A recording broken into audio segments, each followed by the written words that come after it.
Und damit wollen wir jetzt nun in den Gazastreifen live schauen, denn seit dem Morgen sehen wir Zehntausende von Palästinensern, die zurückkehren in den nördlichen Gazastreifen. Es sind Männer, Frauen und Kinder, die fliehen mussten wegen des Krieges zwischen Israel und den Hamas-Terroristen. Nun gibt es allerdings Bewegung, denn Israel hat den Weg für die Rückkehr frei gemacht und der Strom ebbt einfach nicht ab, den wir dort sehen. Das liegt auch daran, dass der Geiseldeal, der beschlossen worden ist, dass die Hamas in den kommenden Tagen, am kommenden Donnerstag und am kommenden Samstag jeweils 3 Personen freilassen wird, also insgesamt 6 Geiseln. Und daraufhin hat Israel sich bereit erklärt, dazu diese Menschen zurückkehren zu lassen. Und wir wollen zu der Israel-Korrespondentin Gisela Dax jetzt gleich schauen nach Tel Aviv, die uns zugeschaltet ist.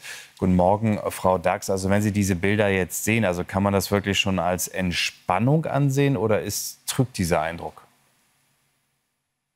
Ja, es ist ein fragiler Prozess, der gesamte Deal, der eben phasenweise angelegt ist. Zuletzt gab es eher eine Krise, nachdem die Hamas am Samstag sich bei der Geiselbefreiung nicht an die richtige Identität gehalten hatte.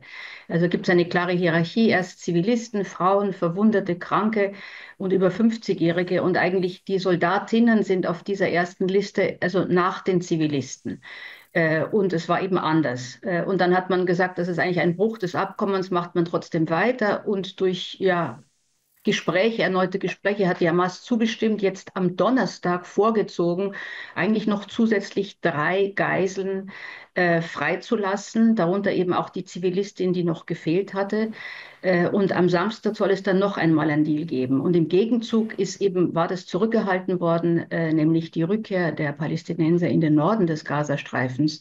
Und das hat sich jetzt gelöst. Grund dafür war, dass diese eine Frau sich in den Händen des islamischen Dschihad befindet, also einer rivalisierenden Gruppierung im Gazastreifen. Und da musste es auch noch interne Verhandlungen weitergeben. Aber es ging zumindest jetzt voran. Frau Dax, welche Rolle spielt denn jetzt der neueste Vorschlag von Donald Trump für den Nahen Osten, dass Bewohner des Gazastreifens umgesiedelt werden sollen, zum Beispiel nach Ägypten und Jordanien? Zumindest gibt es ja aus Jordanien bereits heftige Kritik. Ja, also die Wahrheit ist, in Israel hat das jetzt keine so große Schlagzeilen gemacht. Ich weiß nicht, ob man das besonders ernst nimmt, aber man fragt sich, ist das ein konkreter Arbeitsplan bei Trump oder hat er das einfach so dahingesagt? Sicher ist, dass Ägypten und Jordanien da streng dagegen sind. Diese Aussage geht auch gegen die Prinzipien des Nahostbeauftragten von Trump selbst, Steve Witkoff, der also immer wieder deutlich gemacht hat, dass die Achtung der Souveränität eine wichtige Grundlage ist, auch bei diesem ganzen Deal. Also das Recht auf Selbstbestimmung der Palästinenser, und das würde krass dagegen gehen, obwohl Trump ja auch gesagt hat, vielleicht wäre es nur vorübergehend, dauerhaft.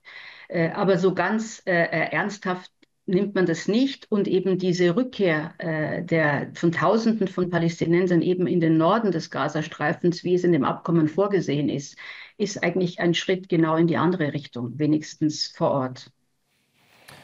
Gisela Dax, Israel-Korrespondentin mit den aktuellen Informationen zu den Entwicklungen. Frau Dax, ich danke Ihnen für das Gespräch.